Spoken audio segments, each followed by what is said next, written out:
Hello, everyone. Welcome to the lunch break with Achieve Twin Cities. My name is Danielle Grant, and I am the president and CEO of Achieve Twin Cities. And it is my distinct honor and privilege to welcome you all here today. I'm happy that we're meeting virtually today on this beautiful but snowy day here in the Twin Cities. We are really excited about our program today. We're going to be discussing new trends in workforce, credentials, training, and youth employment. We're going to be hearing directly from young people, I'm hearing directly from folks who are working with young people in their career and college planning. And get some tales from what's going on the ground, as well as some data that we're seeing in our field. So before we get started, I want to just very briefly share a little bit about Achieve Twin Cities. So Achieve is a nonprofit organization that is a leader in career and college readiness, career exploration, advising, resources, and planning. So at Achieve, we believe in the power of college and career readiness to enable young people to imagine and live rewarding lives. So we ensure that all students have the personalized support, resources, and connections they need to secure meaningful careers and long-term financial independence. So the way that we do this at Achieve is through our programs. And we have some representatives of those programs with us as part of our panel today. The first program is our Career and College Readiness Centers. We are the sole universal service provider for Minneapolis Public Schools and St. Paul Public Schools, with services available to 18,000 young people in over 25 schools each year. Our professional team creates a supportive space in those schools for students to explore, get resources and guidance to plan what's next for them. We also partner with the City of Minneapolis and other partners on the Step Up Youth Employment Program. Through Step Up, hundreds of Minneapolis youth ages 14 to 21 explore great careers through paid internships, work readiness training, and on-the-job mentoring. Step Up has created over 31,000 career opportunities for young people since 2003 in collaboration with over 200 employer partners. Finally, we have Achieve College Internships, which is a newer program linking talented, diverse college students with professional internships and career networks with over 60 global business, local companies, and organizations. And this is helping launch young professionals here in the Twin Cities. Finally, Achieve does public events such as the one that we're doing right at this moment to get people talking about education, youth workforce development, and the needs of our young people. And last but not least, Achieve also serves as the foundation for Minneapolis Public Schools and secure important resources for key initiatives. So that's just a little bit about Achieve, but we are here to talk about our young people and the workforce. So first, I'm going to turn this over to our facilitator today, Jeremiah Brown. Jeremiah is the Senior Director of Internships and Partnerships for Achieve Twin Cities, and I look forward to the panel with everyone else. So take it away, Jeremiah. Thanks so much, Danielle. Hi, everyone. I'm delighted to have you all with us today for this important conversation. My name is Jeremiah Brown, and as Danielle said, I'm Achieve Senior Director of Internships and Partnerships. I lead our organization's work on the Step Up High School Internships program and Achieve College Internships that we launched in 2020. In my 12 years at Achieve, and for most of my career, it's really been centered on supporting amazingly talented young people from our community. At Achieve, we pursue this mission of inspiring and equipping students for careers, college, and life because of our values, because we know our youth deserve equitable opportunities, the chance to dream and to achieve their goals. We also know our regional economy is changing, presenting challenges and opportunities for future workers. We believe that it's vital that we support all young people, and young people of color in particular, in achieving career success. As Danielle shared, in the second half of our hour, you will get to hear insights from a great set of leaders whose work highlights young people as incredible, talented individuals who deserve equitable opportunities to thrive in future careers. To get us started, however, we have called on Erin Olson, one of our great partners at Real-Time Talent. She's going to help set the stage for us by presenting some important data on youth employment trends, workforce shortages, and opportunities. Please join me in welcoming Erin Olson, Director of Strategic Research at Real-Time Talent. Thank you so much for joining us, Erin. Take it away. Thank you so much, Jeremiah. I'm hoping that you can all see my screen now. My name is Erin Olson, and I am the Senior Director of Strategic Research at Real-Time Talent. I am so excited to be with all of you, and I'm really looking forward to the panel that will be directly following this portion of the presentation. So for those of you that are not familiar with Real-Time Talent, we are a public-private collaborative that is focused on aligning Minnesota's workforce.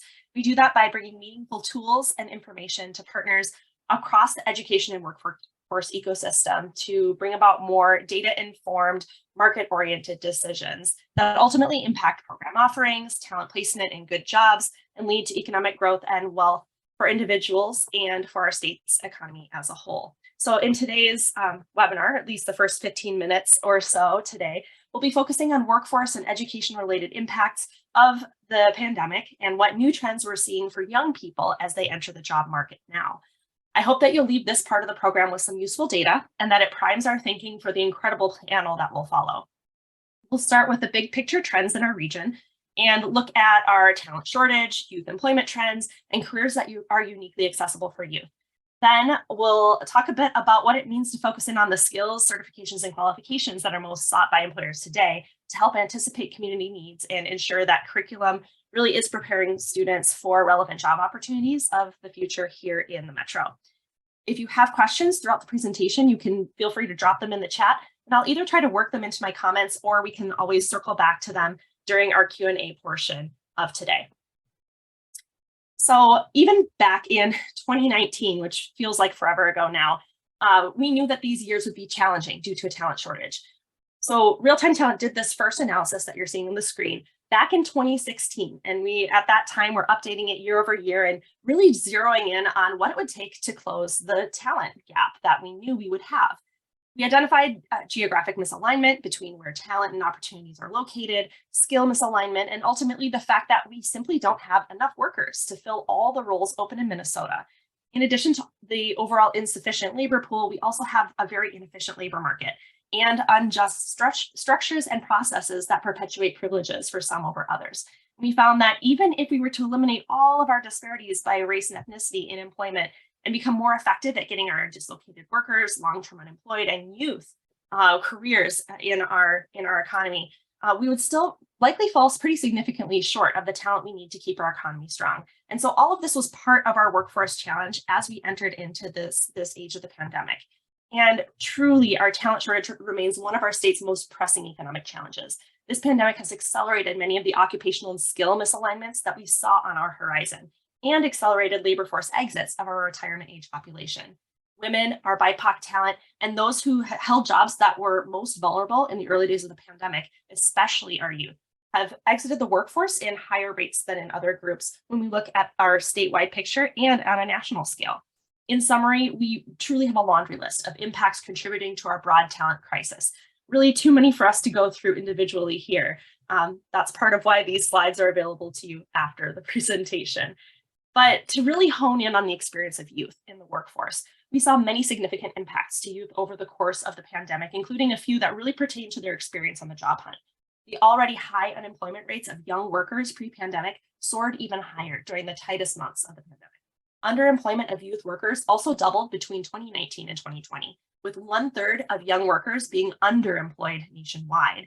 And very, very similar numbers here. Our underemployment rate here in Minnesota continues to be highest to this day for our young Black and American Indian youth.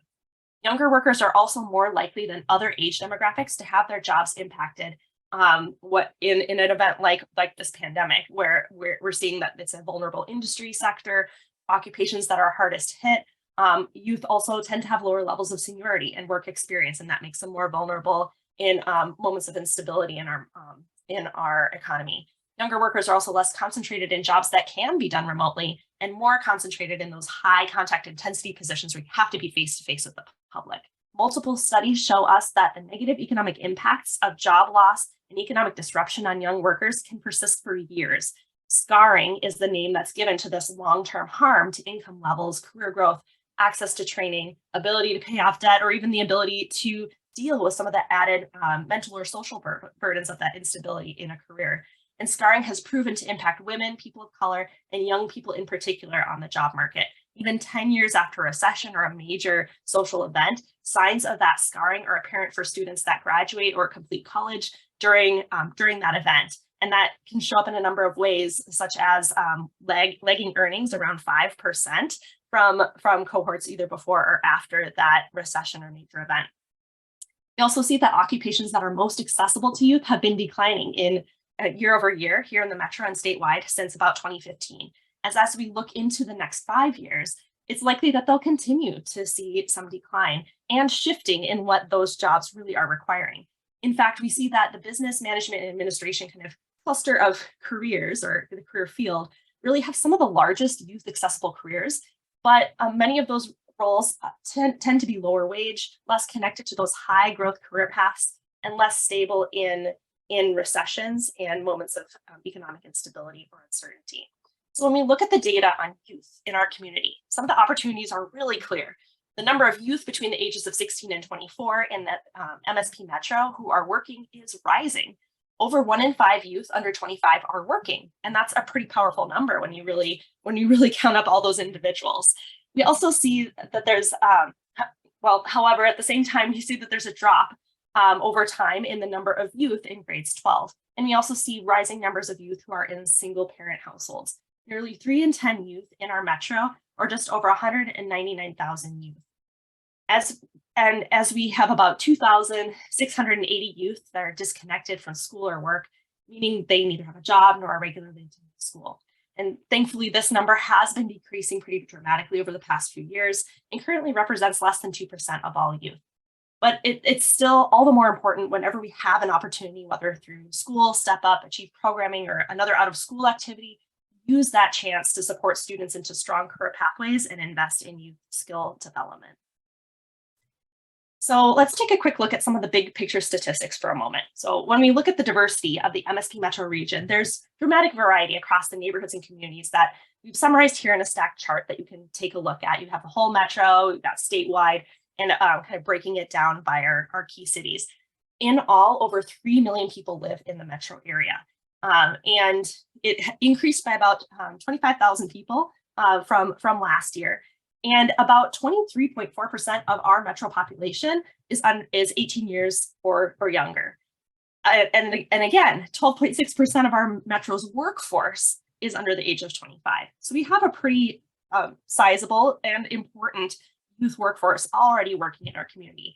St. Paul has the youngest workforce in the metro at about 15.4% of the full workforce being under the age of 25. It's also the most diverse city in our metro area, and Ramsey County being the most diverse county.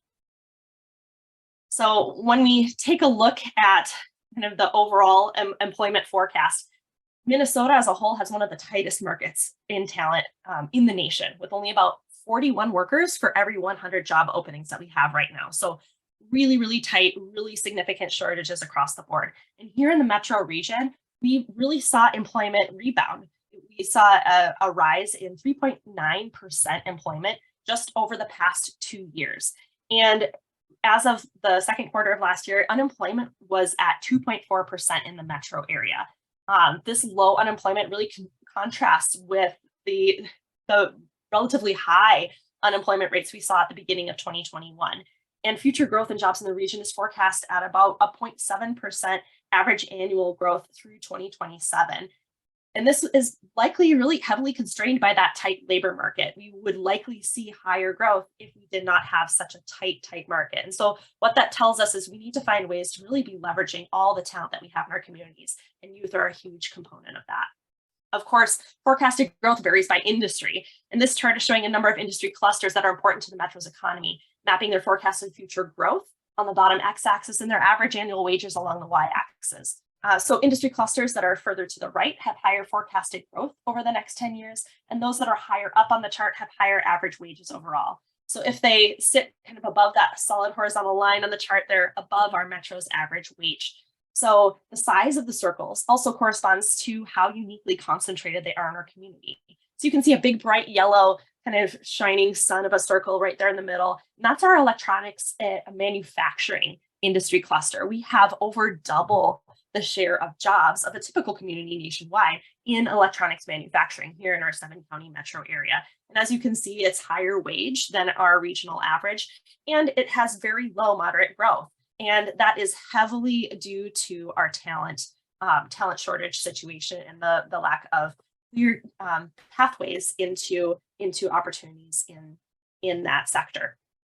And again, all of those industries have different jobs that need to be filled, and those require a thinking from what are the career pathways? How do we even get into some of those roles that are in high need? So this is a picture of the forecasted employment growth over the next 10 years, kind of averaged out across 16 different career clusters. So these are groupings of similar occupations that share a career pathway. Overall, looking over the next 10 years, we see that human services and hospitality and tourism have the highest growth rates and growth by volume. So these two sectors really have some of the lowest average salaries in our region, actually, but have a lot of need for that initial talent. And a lot of the roles, especially in the hospitality and tourism space, tend to be relatively accessible to youth. But if you look on the right-hand side, I've given you a couple of other statistics about these different clusters. The STEM cluster has the highest average wages. Health science is the career cluster in the metro and statewide with the largest volumes of likely talent shortages. And the IT cluster is the most likely cluster to be underestimated here, given the rapid pace of innovation and change potential and the opportunities that are newly created in this sector.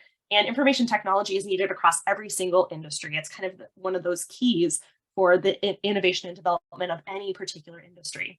And it's business management and administration roles that will have the largest volume of replacement demand. That means just the talent that we need to fill positions that are emptied or vacated by job changes, retirements, or other job transitions. And it's also the cluster with the largest volume of workers that we have employed today in the metro area. And so we, of course, can also look at all our forecasted job growth from the angle of education and training requirements. So growth in occupations typically requiring a postgraduate degree, we're looking at like a 1% forecasted average annual growth over the next 5 years. And as you can see, careers that typically require only moderate on-the-job training and no prior experience or no award have the smallest forecasted growth. And again, those are some of those roles that tend to be most accessible to youth. And so again, there's an opportunity here to be really looking at how we can help fast track youth into some of those really high paying, really high demand jobs that we see in our communities. In fact, among all of the top 100 youth-friendly careers in our metro, the average unemployment rate as of kind of mid-year last year was 3.1%, so just slightly higher than the overall unemployment rate in the region. And so we know that the roles that youth are going into sometimes have some of these dynamics that make it more challenging to hold.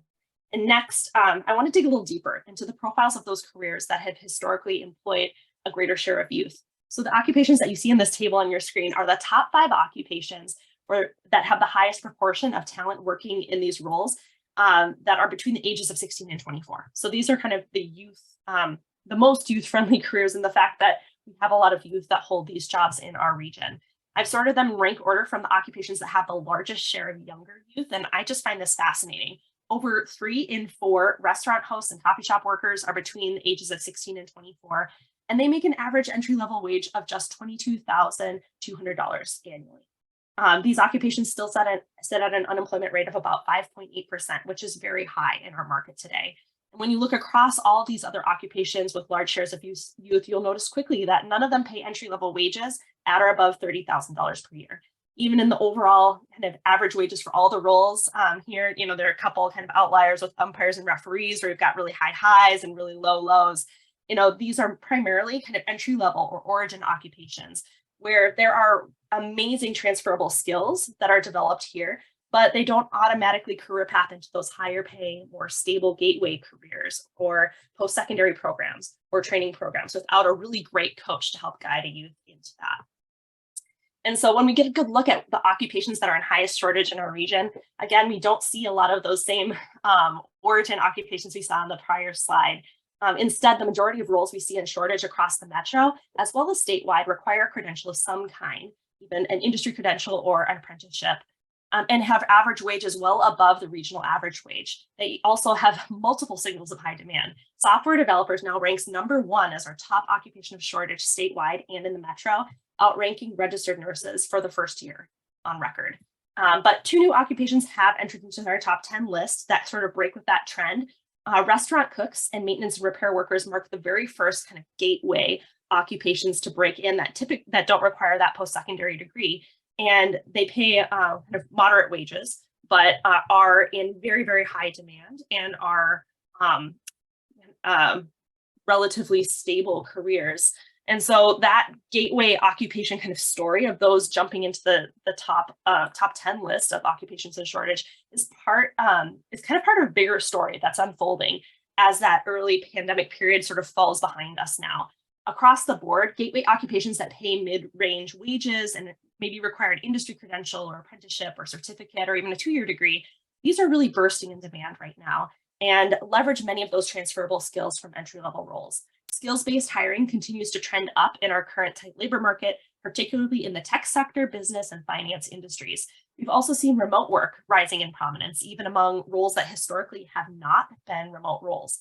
And as time goes on, these remote positions are sticking around. Over half of all new IT positions advertised here in the metro are now fully remote or hybrid remote. And finally, we have continued to see a rise in the prevalence of job postings that require a valid driver's license. These may be posing a barrier for youth in the region that might otherwise be able to perform the duties of the roles available, but might lack a valid driver's license at this time. And the chart on the left here shows the volume of online job postings advertised in the metro over the past couple of years. In August, we actually peaked with the highest volume of unique job postings of all time here in the metro and statewide. And so we've had a very hot market over the past year. So in closing, I wanted to mention that we just recently did a really in-depth report series last month that further unpacks labor market trends across the 6 regions of our state. If you're interested in this and exploring more about the rising demand for these gateway occupations and the tightening of that middle skill labor market, I really encourage you to take a look at that. It's on our website at realtimetalent.org. You'll see a list there, a table like what you're seeing on the screen that shows the top industries that are highly concentrated in the region, and then the top gateway occupations in demand. It's fascinating to see how they connect.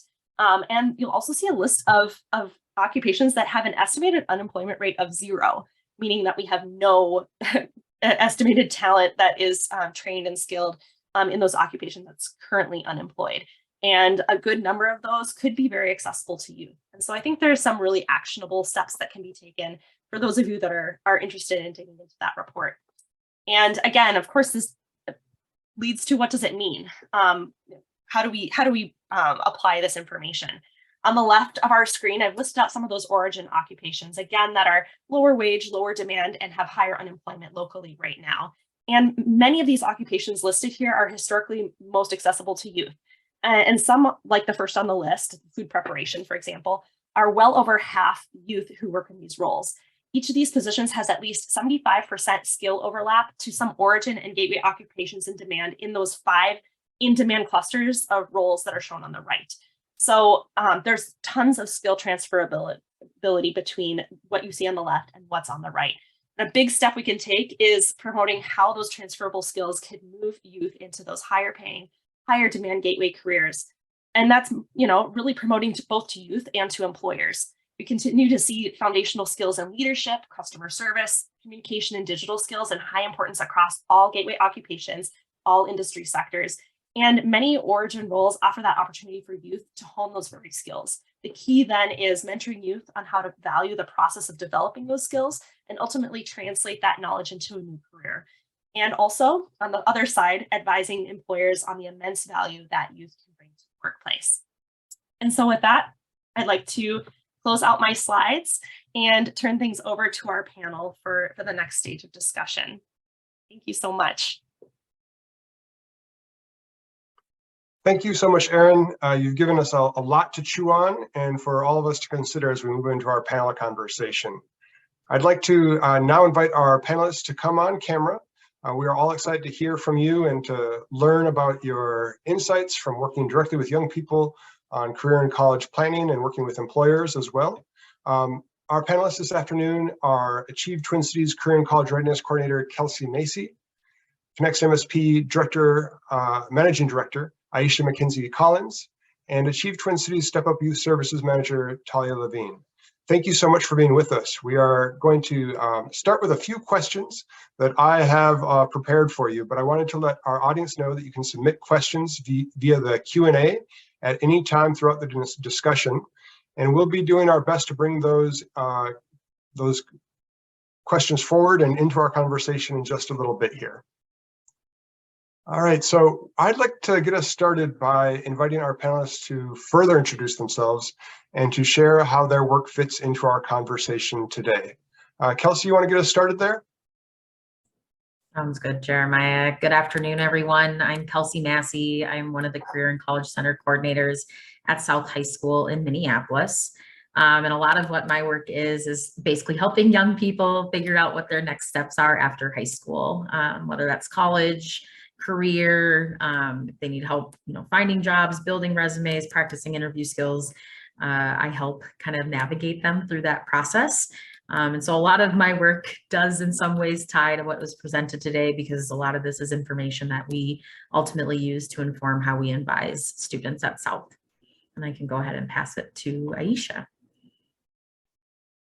Good afternoon, everyone, and thank you to the Achieve Twin Cities team for inviting me to be here today. My name is Aisha McKinzie Collins, as Jeremiah shared. I am the managing director for ConnextMSP, which is a network focused on supporting students of color in the Twin Cities as they launch their careers.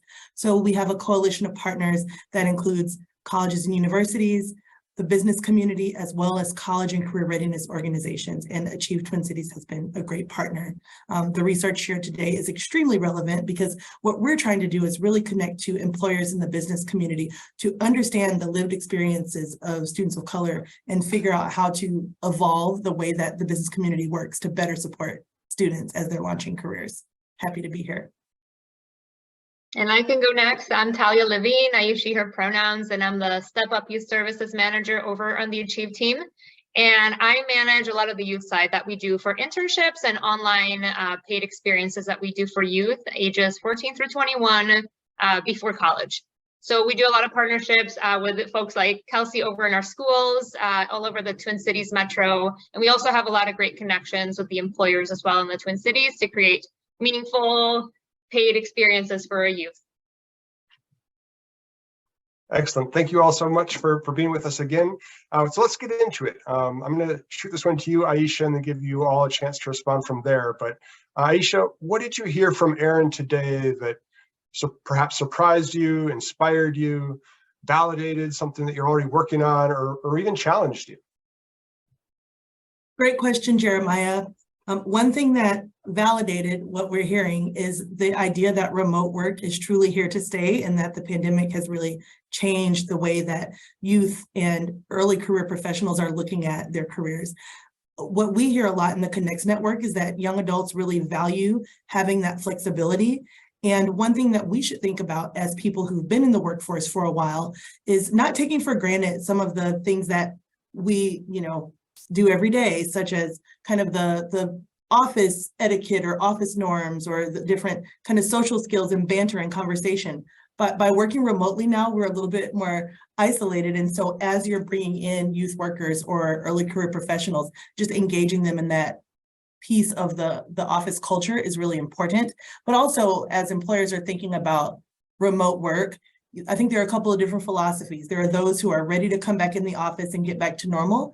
And there are those who maybe have families who are immigrants, and it's an opportunity for them to work remotely while visiting them in a different country. And so understanding that that has shifted is really important, and Erin's research certainly validated that. Talia, you want to pick up on that? Yeah, so something that strikes me and questions that come up for me when I look at that data, as Erin was sharing, that there's a lot of our youth currently are in a lot of those service industries. Something that hasn't been much of a conversation yet, but it's always in the back of my mind, is how much automation is coming in and how the technology, primarily as the pandemic has made it even quicker. A lot of those jobs are actually getting replaced by technology. I don't know how many people have already told me now they go to McDonald's and they don't talk to anyone and they just get their food from a machine. So examples like that of like, in a way, we are thinking about how do we prepare youth for jobs that don't exist yet, and also that jobs that where they are right now, some of them again are high turnover, not as high wage, but they're also getting replaced by technology. So the question is, how do we prepare youth to take over, to maintain that technology, to be able to continue being a part of our community? Yeah, absolutely. Talia and Aisha, both of you have really great points. I think for me, right, a lot of it is validating in the sense that we know that students, are still earning those skills, right? They're learning those transferable skills. They're getting that experience through some of those food service industry jobs or hospitality jobs.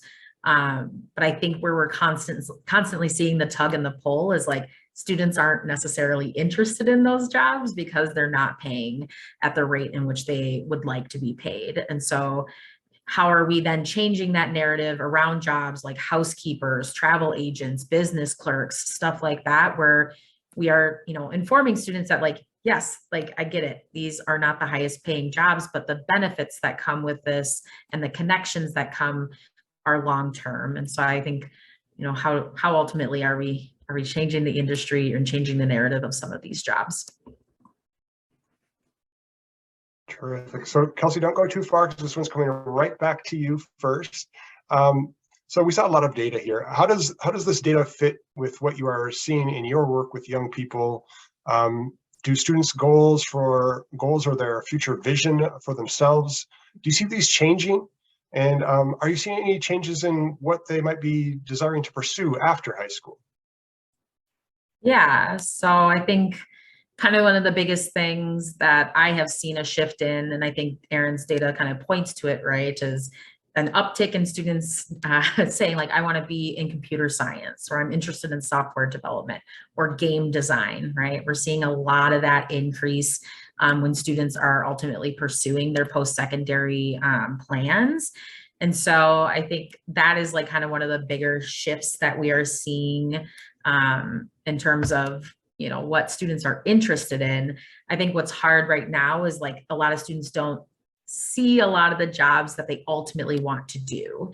And so like we have students who come and are like, well, I want to, be a computer scientist, or I want to build my own computer programs and things like that. But there's not a lot of access to get into those spaces to learn about those jobs. And so I think, again, finding ways in which we are giving students access through programs, whether that's, Step Up, or having the opportunity to, do job shadowing and things like that, where they can learn more about it and ultimately make the decision on if that's kind of the career path they would like to go down.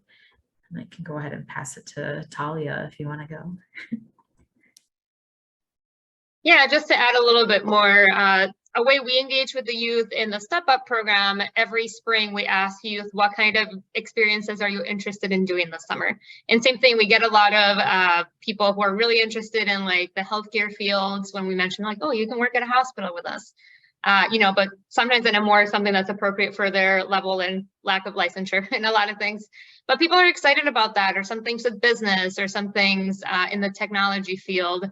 So it's good to hear those things. We get a lot of youth who say, I want to be an entrepreneur, but that's like, great, but how do you build to that? Because it's actually really hard to own your own business. But it's great to be having those conversations and just being able to get to know from them, like, what are you interested in? And then what we do specifically at the Step Up program, since they can do it usually multiple summers, we give them the choice, like, do you want to pick an industry and like do that for multiple summers with the same employer or different employers, getting to know different facets of it? Or do you want to try something different every year and explore a little bit and build different skills with different folks along the way? Thanks, Talia. Oh, Aisha, go for it. I was jumping in.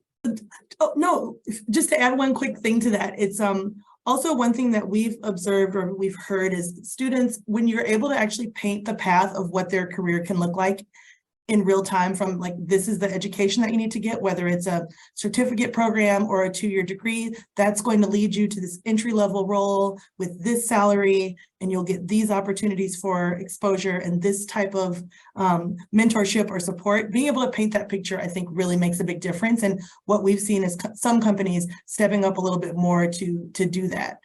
We partnered with Securian Financial recently on an event where we hosted about 20 students to really learn about what opportunities were out there to work at Securian Financial, because when you hear that company name, you don't exactly know what happened. So really, when they're brought behind the scenes to see those opportunities, it makes all the difference in them seeing themselves in the role.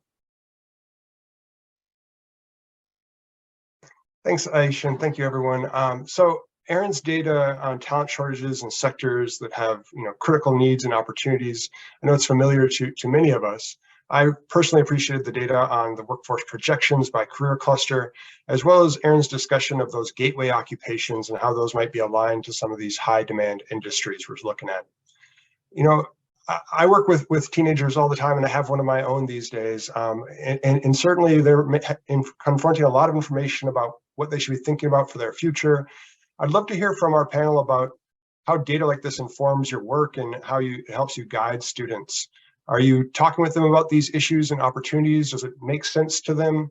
Are they using it to kind of consider and assess their post-secondary pathways and really make data-informed decisions?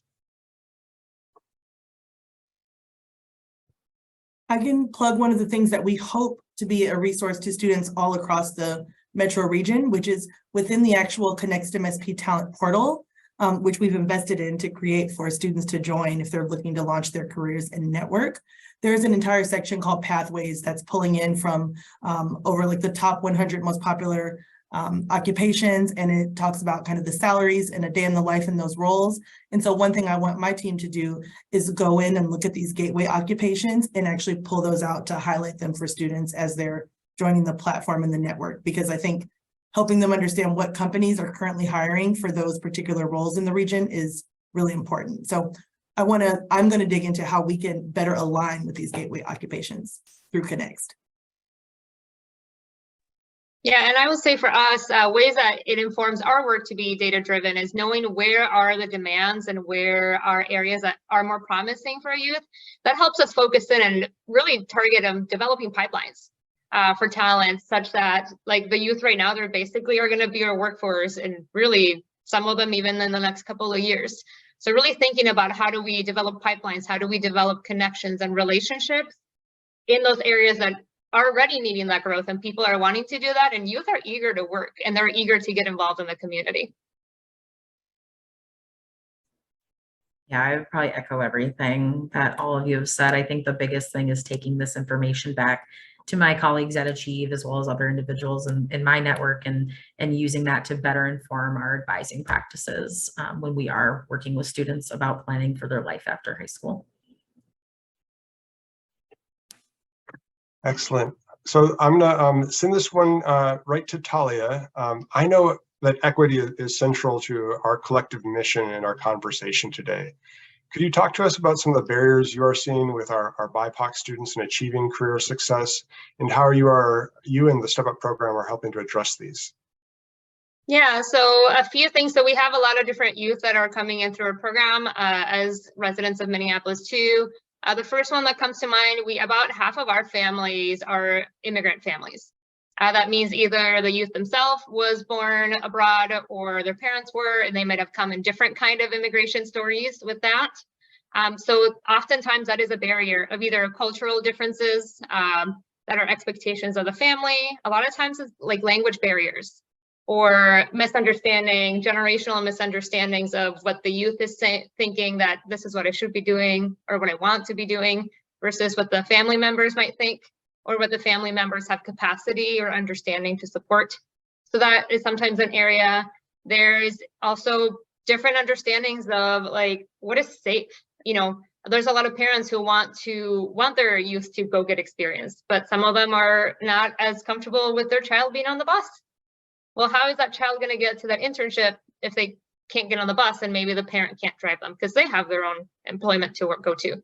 So sometimes transportation and their perceived notions of safety in our city can also bring a challenge that we're working with. And a lot of that, we just have conversations with families. We come from a very understanding lens and thinking, well, where can we meet you where you're at? And sometimes it prompts us to be a little bit of like, gives us a little push of like, how can we try to find a good empowering angle such that the youth can learn to advocate for themselves a little bit better. If it's the career pathway that their parents don't think is where they should be going, like they're like, I want to go in art school. And the parents like, I want you to go into medicine. How do we help empower the youth? And maybe not every time is the time for the youth to have that conversation with their parent, but maybe helping bring that empowerment that yes, you can have those conversations, or helping them understand how you can sell. Maybe you can go into a design field and still work for like corporate industries and still make really good income and have really good career pathways. So there's that. And those are the first ones that come to mind. But overall, a lot of it is just knowledge. A lot of our youth also come from their first generation youth, meaning their family members did not complete a 4-year degree. And sometimes lack of knowledge or misunderstanding of information can be a huge barrier. So a lot of what we do is just helping inform, and again, a step up ourselves, we can't do everything. So we really rely on our community advocates, the other adults in our community who are the next person that has the closest relationship with that youth member to really help us build that trust and really build more knowledge and understanding so they can do more things and choices. Kelsey, do you want to build on that, and then we can move to Aisha to really talk about it at the next level of college and getting into employment? Absolutely. So I think a lot of them are things that, like Talia has already mentioned, right? But in my work, we see a lot of systemic barriers, especially amongst BIPOC students, and especially amongst those who have immigrated to the United States. I have a large amount of students who are super passionate about healthcare, like very passionate about healthcare. And I know that a lot of us probably can speak to that as well. And unfortunately, the complexities of navigating the college system to earn the proper credentials, to be able to become a nurse or a physician or a surgeon often is complicated and something that they're just not aware of or have not had the opportunity to experience. And so I think a lot of it is just having continued conversations with post-secondary institutions as well as community leaders. I'm really grateful to have partners in local hospitals who actually come out to South and meet with students, every 2 months to talk through like different healthcare pathways and medical terms and themes, and they talk about materials. And so like anything where we can ultimately get them into that space where they can start breaking down some of those barriers is ultimately, going to be one of the best ways to continue to move them forward in their career paths. And then to build on that, Kelsey, as those youth and young adults are moving into the college sphere and wanting to find employment opportunities, one of the barriers has certainly been the network gap when it comes to securing a high-paid, high-quality internship.